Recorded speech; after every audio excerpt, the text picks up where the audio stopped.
साड़ी ले लो, साड़ी साड़ी वाला। कैसी साड़ी है भैया? हाँ दीदी, ये देखिए मात्र 100 रुपया में साड़ी। क्या 100 रुपया में? हाँ हाँ, 100 रुपया में। कुछ कम लगाओ भैया। 100 रुपया से कम नहीं लगेगा। 100 रुपया में 2 साड़ी दीजिएगा तब लेंगे। नहीं दीदी, 100 रुपया से कम नहीं लगेगा। अरे दे दो भैया, मैं किसी को नहीं बताऊंगी। नहीं दीदी, नहीं हो पाएगा। अच्छा ठीक है भैया, एक साड़ी पे एक साड़ी फ्री दे दो। आप हमको बुड़बक समझते हैं? आपको लेना है तो लीजिए, नहीं तो मैं चलता हूँ।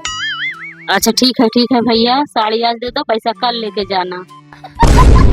क्या हुआ भैया, 2 साड़ी? हमको साड़ी नहीं बेचना। अच्छा ठीक है भैया, 80 रुपया में दे दीजिए। 90 में भी नहीं होगा। अच्छा सुनिए भैया, न आपका न मेरा, हाँ। 85 रुपया में दे दीजिए। हमको साड़ी नहीं बेचना है, आपको लेना लीजिए, नहीं तो हम जाते हैं।